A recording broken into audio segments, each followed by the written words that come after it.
Welcome, welcome. I will be your guide into the insanity that is 100% completing video games, strange traveler. Who am I, you ask? Well, I am the 100% Hunter. But you friends can just call me Hunter for short, since calling me 100% sounds stupid. In celebration of this delve into madness and gamer rage, I will now dub the husband and... Wait. No, I meant my hunters and gatherers. That does not sound flashy enough. Ah! How about my achievement hunters and collectible gatherers? Yes, perfect!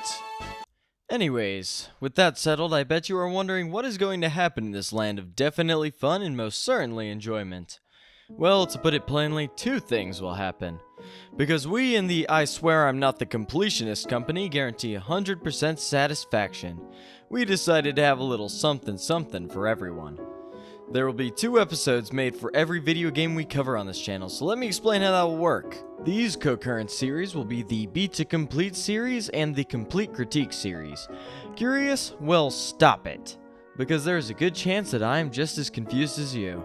What, you thought I was making the videos? No, of course not. That's the AI's job. The first series of the 2 will be the Beat to Complete series. This one is for all you Let's Play viewers out there, but here is the twist. I'm a masochist. Wait a minute. Wrong script. Happens to the best of us.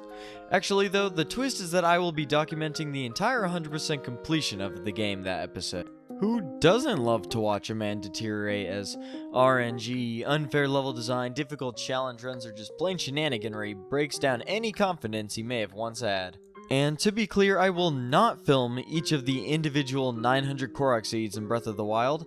These playthroughs will have a lot of the lesser or redundant content cut out, though I will do as much as I can to give you the complete authentic adventure. But wait! There's a little more to it. After I've gone through the suffering that is 100% in games, I will then grade them on a 5-tier scale. This is the achievement appraisal. It will be divided into the 5 tiers of Game Over, Missable, Beat, Seek, and Hunt. What? Those names are kind of ambiguous? Fine. Let me divulge the trade secret that is my rating system. The lowest tier is Game Over. As the name implies, these games make no sense to even mention nor recommend. This doesn't just include obscure bargain bin games, however, just poorly constructed ones. Will I ever rate one of these games? Probably not, though if I do, just know it will be a dark, dark day. The second lowest tier is Missable, named after collectibles or achievements that can be easily looked over and, well, of course, missed. These games are the ones that I think you could at least try, but maybe not beat. It might be rough around the edges, but could be at least enjoyed to an extent. Try it out and who knows, it might be right up your alley. The middle tier is Beat. If the name was not telling enough, this tier is reserved for games that are anywhere from good to amazing, but not for completionists. It might be the kind of game that has an amazing story, but the collectibles or side achievements are shit to go for. To put it simply, I recommend you beat these games as they have much to offer, but unless you have time and energy on your hands, maybe don't go for completion. The second highest tier is Seek. Similar to the last tier, I think these games are well worth your time, but rather than stop at just beating the game, why not try to explore the world, do side content, maybe even go for collectibles or achievements. But do be warned that these games will be 95% amazing until the last achievements or side content keeps you from 100% completion. These games will have you mustering the courage and skill to complete some ultimate challenge, or maybe it's just RNG being a bitch. Nonetheless, only those dedicated enough or too far gone will go for 100% in these games. And finally, the tier that is akin to a god amongst men, the Hunt tier. And no, it is not just the highest tier because it sounds like my name. Getting back on track, these games are the gold standard for completionists. They might just be plain fun to 100%, or perhaps the challenges in them are worthwhile and fair. These games can be difficult, but 100%ing them should never feel like a chore. Typically, everything in these games are achievable without having to go through the insane lengths of grinding, RNG, terrible collectibles, dead multiplayer, etc. Well, hopefully all those tiers make a little more sense, and if they don't, well, consider yourself cooked, baked, and sautéed. After all, I have to talk about the other series I will be partaking in. This next series is great for those who like reviews of their favorite games. Friends and friendettes, this is the Complete Critique. Obviously, there is far more to video games than 100% completion, as much as I hate to admit it. In fact, some of the best games have the worst achievements. In light of this, these episodes will tackle the non-completion aspects of the games in the form of an overall review. There are going to be 6 lovely categories of complete criteria. In order, the reviews will tackle storyline, gameplay, characters/enemies, aesthetic, sound, and novelty. Okay, these categories make a lot more sense than those in the Beat to Complete series. But I might as well explain these two for a bit of clarity on what will be critiqued. Okay, jingle jingle, pay attention, I said your favorite word.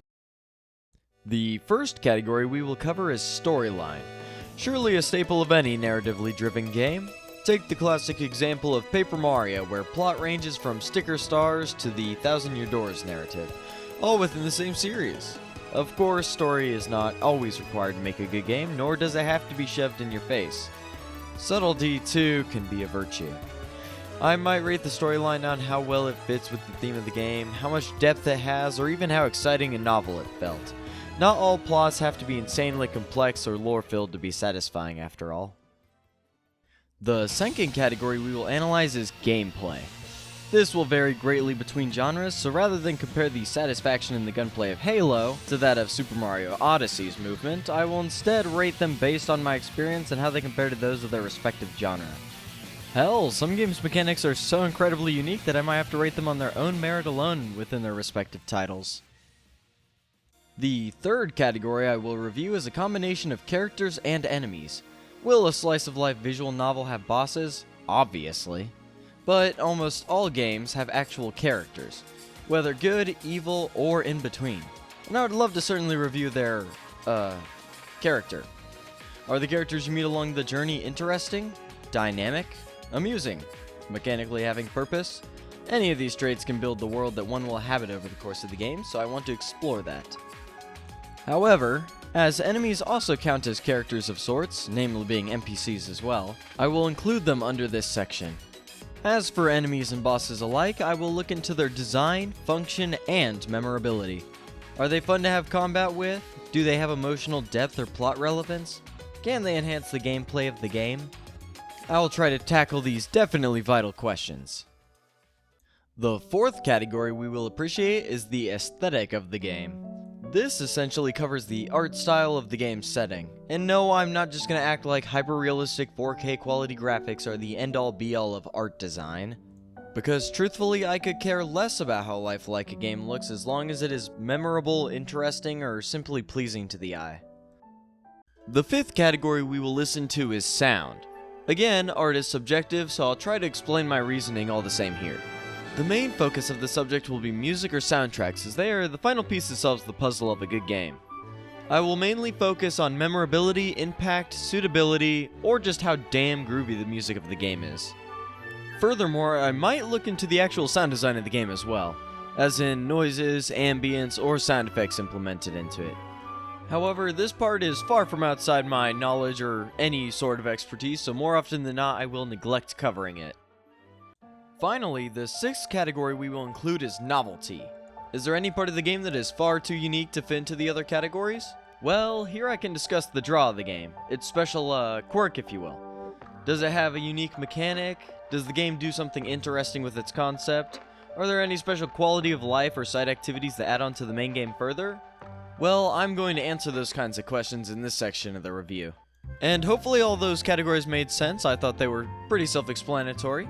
After reviewing those 6 categories, I will also provide an overall average rating that describes my experience with the game. Of course, I'm critiquing these games based primarily on their own merits alone, so even if I gave one game full marks, it might not be as special or significant to me as another game that also got full marks. The rating just reflects my general experience of the game, not necessarily being, only my favorite games can get 10s. Hell, some of my favorite games will actually not be receiving full credit, unfortunately. Alrighty. Hopefully that all clears up the core of this channel's 2 main series. If not, you might just have to wait and see what I have in store. I really do hope for your viewing satisfaction, friends. But until then, my achievement hunters and collectible gatherers, this was 100% Hunter, and I hope you all listen to your instincts and continue the hunt. Until next time, friends.